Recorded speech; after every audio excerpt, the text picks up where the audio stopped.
Bagaimana pandangan Pali terhadap Indonesia gitu? Ya, saya selalu suka Indonesia dan ini negara yang luar biasa mempunyai banyak potensi. Ya, sudah cukup untuk secara kayak perkembangan atau kebesaran, memang negaranya besar, jumlah cukup banyak, banyak sekali, dan sumber daya manusia, sumber daya alam, semuanya lengkap. Jadi ini sudah akan menjadi, saya yakin ini akan menjadi negara yang terbaik beberapa tahun ke depan.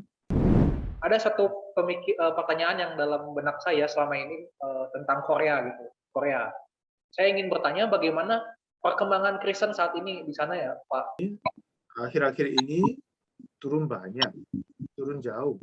Sebab banyak yang tidak bisa yakin kebenaran Allah dan pengampunan dosa. Berarti apa yang saya tangkap hampir sama dengan yang ada di Indonesia keadaannya seperti itu.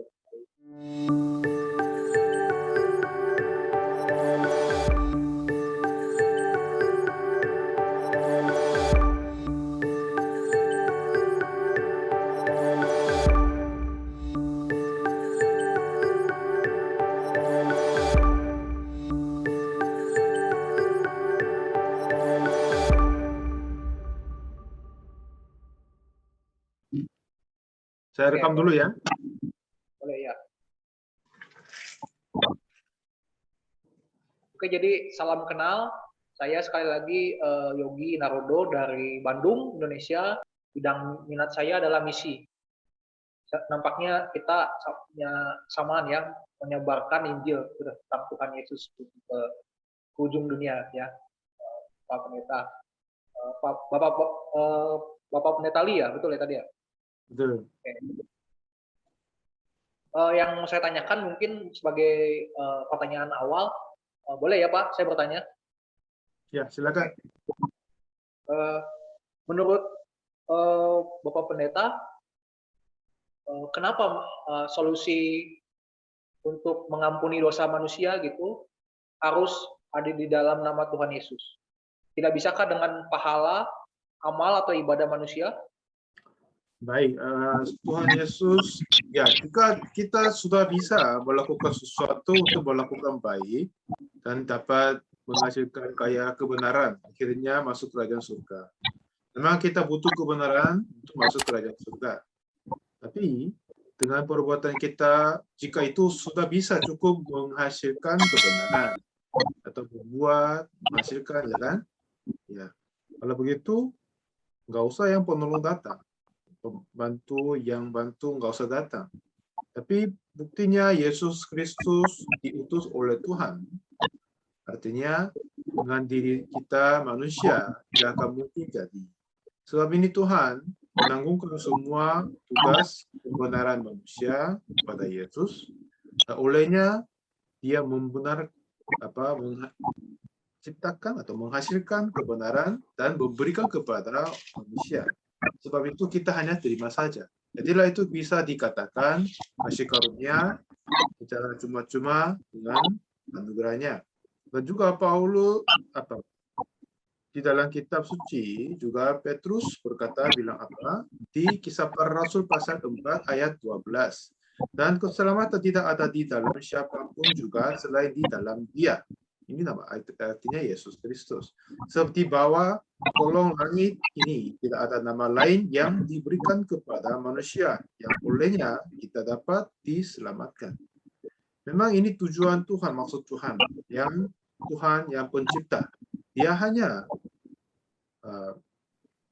memberi kayak kuasa, menghapus dosa hanya kepada Yesus saja.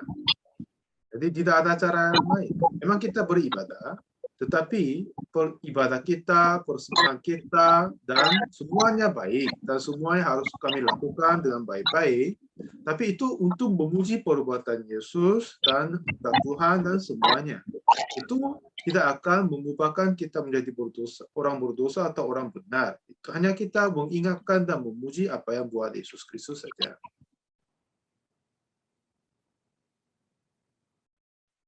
Kemungkinannya begitu ya. Oke, terima kasih Pak Ali sudah jelas. Saya berarti orang Kristen melakukan usaha ibadah itu untuk bersyukur karena kita sudah diberikan kepastian untuk masuk surga ya, keselamatan kekal. Oke, terima betul. kasih. Nanti ketika kita beribadah atau berusaha bukan untuk lagi mencari surga ya, Pak Ali, tapi karena berterima kasih ya. Iya, karena semuanya sudah jadi oleh anugerah Tuhan Yesus Kristus. Oh. Apakah ada upah ketika kita berbuat baik di dunia, Pak Ali? Menurut Pak Ali, ada Ya, ibadah? setelah jika menerima pengampunan dosa, lalu Tuhan berkata, jika kita menerima pengampunan dosa, lalu Tuhan akan mengaruniakan Roh Kudus. Lalu barulah bisa kita dapat hidup kudus oleh Roh Kudus yang diam di dalam kita.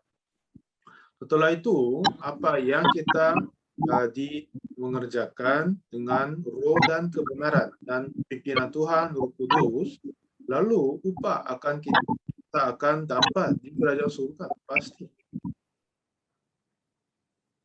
Oke, terima kasih. Boleh saya tanya tentang hal-hal pelayanan ya, Pak Ali? Boleh, Pak? Tanya. Bapak dari gereja mission apa itu ya? Good News Mission. Good News Mission, oke. Ada di kota mananya itu, Pak Ali? Kota? Saya sekarang di Tangerang. Di? Tangerang. Oh, Tangerang. Oke. Oke. Itu apa namanya alirannya seperti Pentakost atau karismatik atau apa itu? Puji-pujian gitu. Iya, memang itu masih cara saya kurang tahu tentang aliran apa yang saya jelas dalam bahasa Indonesia. Tapi memang gereja kami selalu fokus memberitakan Injil, mengembangkan iman, dan hidup oleh iman seperti yang dikatakan kitab Roma, yang begitu aja. Yang aliran, yang itu memang kami independen kayak Injil begitu aja. Oh. Apakah ada banyak orang-orang selain Korea gitu, Pak Ali, dari berbagai negara yang ada di sana? Ya, misi kami mulai dari Korea dan telah mengutus misionaris sekitar 90 negara di seluruh dunia. Baik Korea, Asia Tenggara, Amerika, Amerika Selatan, dan Afrika, Eropa, dan banyak negara-negara yang kami sudah masuk. Misionaris seperti orang Korea yang diutus dari Korea ke luar negeri sudah lebih 300 orang. Dan para hamba-hamba Tuhan yang dibesarkan dari negaranya masing-masing sudah mencapai sekitar 1.000 keluarga. Jadi sudah cukup banyak yang sedang bekerja di bawah misi kabar baik. Untuk ke Indonesia termasuk ada ya, Pak Ali? Oh iya, saya masuk. Oh, Pak Ali ya. Kepada orang-orang yang beragama Islam ada juga termasuk? Oh, masih belum ada. Tapi ya saya kadang-kadang saya pimpin Bible study lewat online. Ada beberapa anak-anak muda sama orang-orang Islam ya sering hadir, mereka dengar juga. Oh. Oke. Kalau ada kesempatan saya boleh mungkin nanti kita bekerja sama ya, Pak Ali ya. Boleh. Saya pengen juga ya kadang bekerja sama, terus ya kalau ada waktu saya mungkin ke Korea kalau Tuhan izinkan gitu ya. Pasti dengan senang hati. Kami ya saya juga pernah mengundang banyak pelayan misi hamba Tuhan di Indonesia ke Korea dan juga Thailand juga. Tahun lalu, tahun 2020 bulan Maret, saya sudah mengundang Bapak Ketua Umum Asosiasi Pendeta Indonesia Harsanto Hadi sama yang kayak yang bidang hukum sama yang bendahara, beberapa anggota yang utama dari API sudah pernah ikut kami sampai Thailand ikut acara CLF, Christian Leaders Fellowship. Dari sana kami bersekutu dengan baik-baik dan juga beberapa kali kami mengundang tokoh hamba-hamba Tuhan di Indonesia sampai ke Korea ikut acara World Camp Christian Leaders Fellowship di Korea begitu. Jadi udah kami selalu terbuka, bisa mau kerjasama begitu.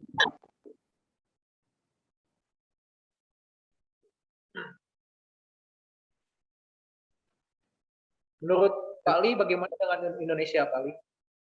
Apakah Apa? ada kesan?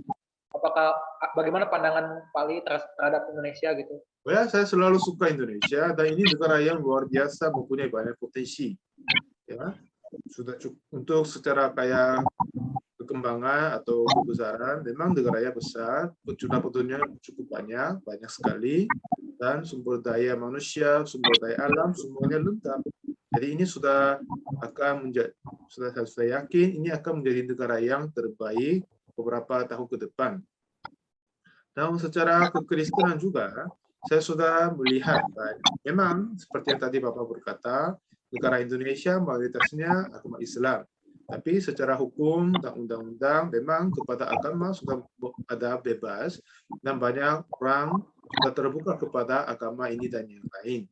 Jadi memang tidak, saya sudah melihat banyak orang tidak membatasi agama-agama mereka masing-masing dan coba dengar, mau diskusi, dan ini apa yang saya berpikir hati yang terbaik yang sudah terbuka. Sebab itu, ya ini memang sudah mempunyai sikap hati yang terbaik kepada Tuhan. Dan pada saat kita membuka hati masing-masing dan saling bertukar, lalu pasti ya kebenaran Allah dan kehendak Tuhan dapat masuk ke dalam kami, kita semua, dan menyertai ke kami. Kalau begitu, ya pasti itu akan menjadi bangsa yang luar biasa. Ya. Ada satu pertanyaan yang dalam benak saya selama ini tentang Korea gitu. Korea. Ya.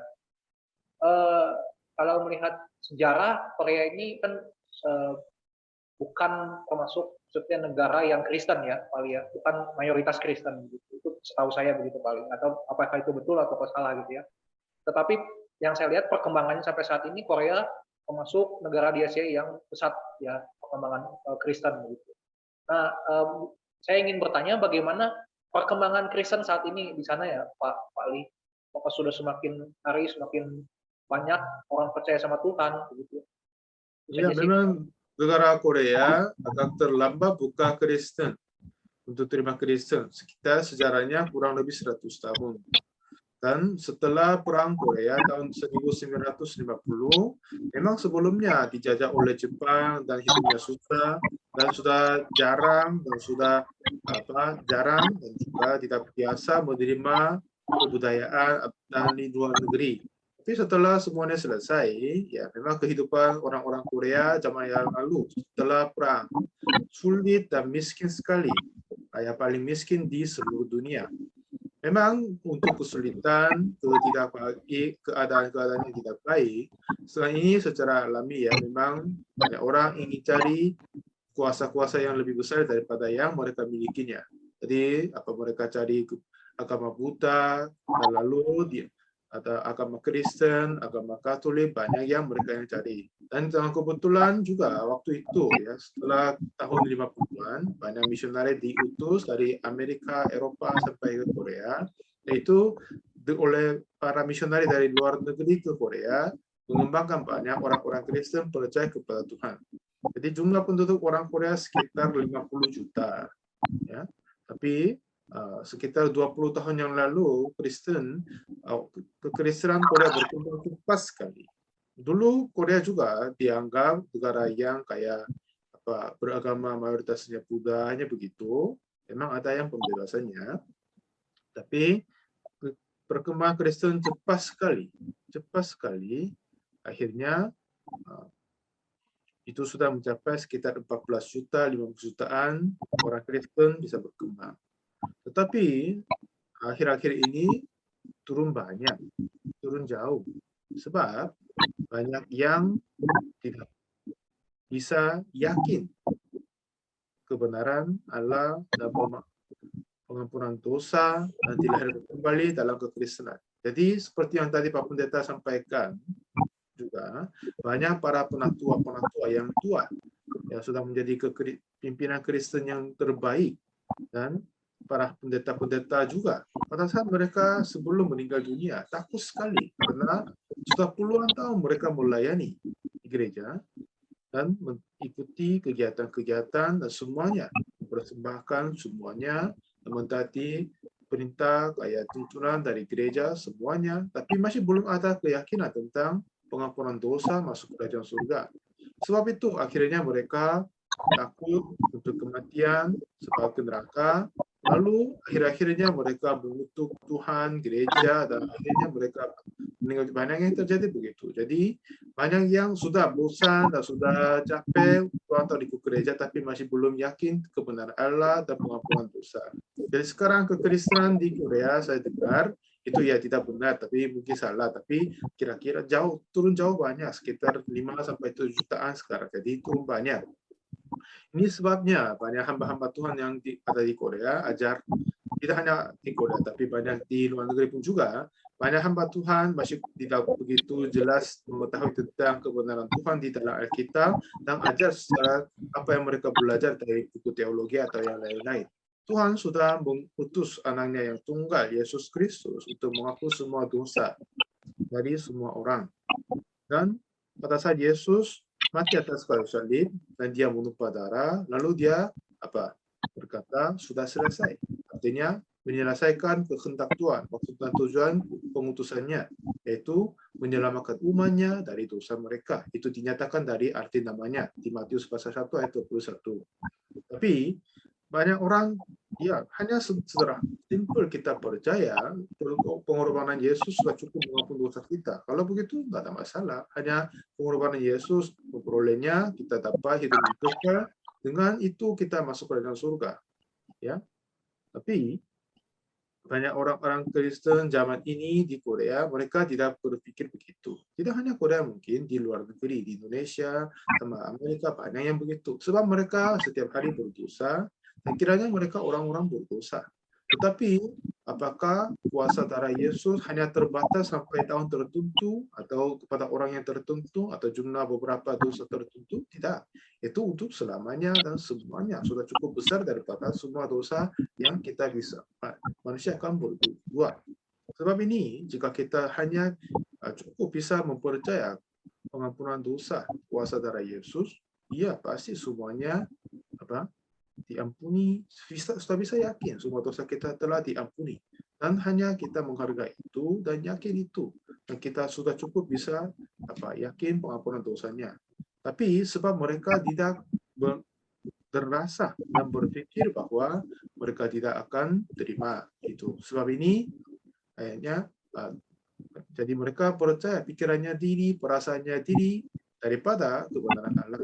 Sebab itu mereka kiranya bahwa mereka masih orang-orang berdosa. Tapi tidak sama sekali tidak. Roma juga berkata, ya. Roma 4 ayat 3 berkata, ayat yang satu juga berkata, jadi apakah akan kita katakan tentang Abraham, leluhur jasmani kita? Sebab jikalau Abraham dibenarkan karena perbuatan, maka ia beroleh dasar untuk bermegah, tapi tidak di hadapan Allah. Artinya Abraham juga disebut bapa orang-orang beriman. Tapi waktu dia dibenarkan, tidak berdasar perbuatannya, tapi dasar untuk hanya oleh anugerah Tuhan. Ayat 3 berkata, sebab apakah kita dikatakan nas kitab suci, lalu percayalah Abraham kepada Tuhan, dan Tuhan memperhitungkan hal itu kepadanya sebagai kebenaran. Dan Abraham percaya Tuhan yang membenarkannya, dan iman kepercayaan itu diperhitungkan kebenaran baginya. Dan ayat 4, kalau ada orang yang bekerja, upahnya tidak diperhitungkan sebagai hadiah, tetapi sebagai haknya. Ya kan? Jika ada seseorang bekerja dan menghasilkan kebenaran, itu tidak akan dikatakan kasih karunia, tapi dia menganggap itu haknya. Dia kerja, jadi dia sudah punya hak untuk terima. Tapi ayat 5, tapi kalau ada orang yang tidak bekerja, namun percaya kepada dia yang membenarkan orang durhaka, imannya diperhitungkan menjadi kebenaran. Jadi Tuhan hanya menghitung iman kita menjadi kebenaran, tidak perbuatan-perbuatan kita. Roma 3 ayat 23 dan 24 juga terang nyatakan begitu. Roma 3 ayat 23. Karena semua orang telah berbuat dosa dan telah kehilangan kemuliaan Allah. Memang ini perbuatan kita semua. Ayat 20 juga bilang, ya, sebab tidak seorang pun dapat dibenarkan di hadapan Allah oleh melakukan hukum Taurat. Dengan perbuatan kita, tidak sama sekali ada orang yang dapat membenarkan diri. Ya kan? Pasti tidak sama sekali ada yang bisa melakukan semua hukum dengan sempurna. Tidak sama sekali tidak. Dengan ini kita semua adalah jatuh dalam dosa, orang-orang menjadi berdosa. Tapi ayat 34, Roma 3 ayat 24 berkata, dan oleh kasih karunia telah dibenarkan dengan cuma-cuma karena penebusan dalam Kristus Yesus. Jika tanpa Yesus, kita adalah seseorang yang hanya orang berusaha saja. Tidak bisa menjadi baik, walaupun berusaha tidak akan berhasil menciptakan atau menerima kebenaran. Berhasil kebenaran. Tetapi, sebab itu, Tuhan Yesus Kristus, biar menanggungkan semuanya untuk pengampunannya. Nah, Yesus sendiri melakukan semua segala permintaan hukum Taurat. Dia selalu, ya kan? Pasti dia melakukan semuanya dan mentaati semuanya. Jadi bagi dia sudah ada kebenaran yang dia hasilkan sendiri. Tapi bagi kita tidak ada. Jadi dia ganti kebenaran yang dia punya, kasih kepada kita, dan dosa kita dia terima. Dan dia mati atas kayu salib, dan dengan darahnya menghapus dosa kita. Dan kami telah dosa kita dihapuskan oleh darah Yesus dan diberi kebenaran dari Yesus. Jadi kebenaran Yesus yang kita terima, dengan itu kita masuk ke kerajaan surga. Sebab itu penebusan dalam Kristus Yesus kita telah dibenarkan dengan cuma-cuma oleh kasih karunia. Ini semuanya bisa katakan oleh kasih karunia kita dibenarkan dengan cuma-cuma. Bukan hasil pekerjaan kita, tapi hanya pemberian Allah. Jadi banyak orang di Kristen di Korea, ya memang beberapa 20 tahun yang lalu masih berkembang cepat sekali. Tapi sekarang sudah banyak orang Kristen di Korea capek, tidak yakin apakah ini sudah jalannya baik atau tidak. Sebab memang jalan yang mereka mengikuti sampai sekarang ini jalan untuk melakukan mereka sendiri yang baik. Jadi pasti tidak akan berhasil. Inilah sebabnya kita harus memandang Yesus yang juru selamat kita, yang melakukan semuanya dengan sempurna untuk kita. Jadi, sebab tidak nama yang lain Tuhan akan memberikan bagi kita. Hanya nama Yesus saja yang Tuhan memberikan kepada kita untuk menerima keselamatan. Tadi awalnya kita bilang gitu. Kisah para Rasul pasal 4 ayat 12. Dan keselamatan tidak ada di dalam siapapun juga selain di dalam Dia. Sebab di bawah kolong langit ini tidak ada nama lain yang diberikan kepada manusia yang olehnya kita dapat keselamatan. Inilah apa yang kita sudah tuntut berkata. Jadi, jika seseorang masih mengandalkan perbuatan diri ingin membenarkan, pasti dia akan terus gagal. Itu tidak akan mungkin jadi. Tapi sebab itu Tuhan siapkan Yesus Kristus. Hanya oleh Yesus Kristus kita dibenarkan. Inilah anugerah Tuhan dan kasih karunia-Nya.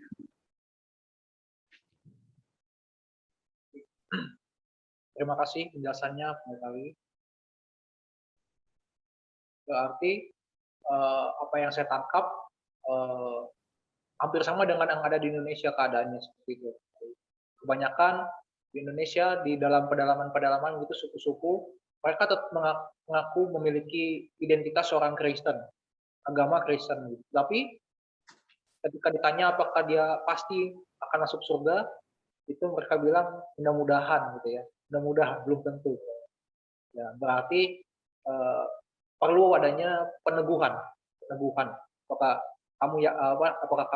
kamu yakin bahwa dosa-dosamu sudah diampuni Tuhan? Nah, itu. Jadi menurut saya titik beratnya adalah kepada dosa. Setiap hari kita manusia bisa jatuh dalam dosa, ya. Nah, ketika kita mau hapus dosa itu dengan perbuatan kita, itu pasti tidak akan bisa karena dalam pikiran kita selalu ada perbuatan-perbuatan yang berdosa, ya.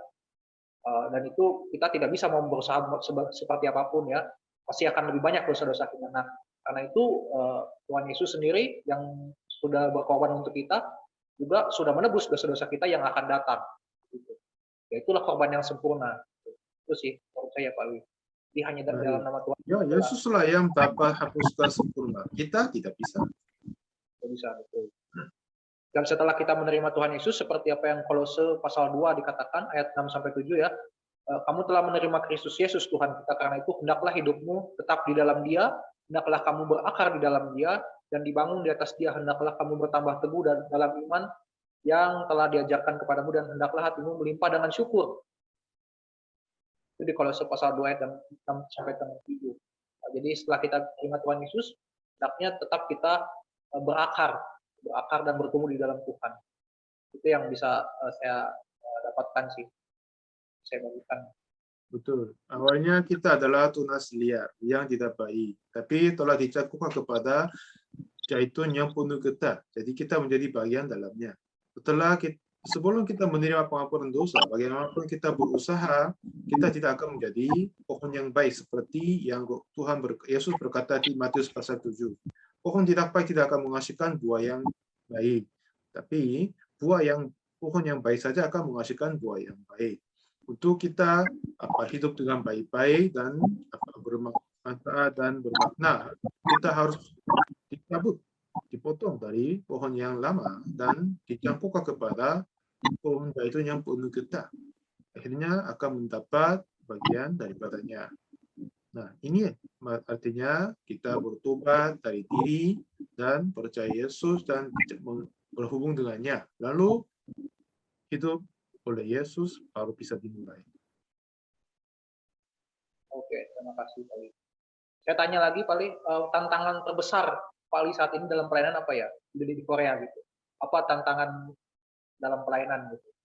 Tantangan pelayanan saya di Indonesia memang yang melayani kepada orang Indonesia, memberitahukan Injil Yesus Kristus yang sempurna ini kepada semakin banyak orang di Indonesia, biar mereka pun mengenal kasih karunia Tuhan, kasih karunia Yesus Kristus kepada mereka. Dan setelah itu, jika mereka dipimpin oleh Tuhan, pasti hidup mereka menjadi berbahagia yang baik, dan jika 1-2 orang dan bertambah dan menjadi perwakilan dari Tuhan, menjadi terang dunia, akhirnya negara Indonesia sampai ujung menjadi terang dan berbahagia. Saya bisa belajar bahasa Korea nanti ke Pak Li. Ya, setiap hari Sabtu kami ada pengajar bahasa Korea. Bapak juga silakan ikut. Oke. Mungkin sedikit-sedikit aja bahasa Koreanya. Bisa Pak Li ajarin sedikit aja. Yang sederhana. Hari Sabtu boleh ikut Bapak. Hari Sabtu ya? Oke. Salam Korea itu apa Pak Li biasanya? Kalau Biasanya salam annyeonghaseyo, boleh. Korea, kamsahamnida, terima kasih.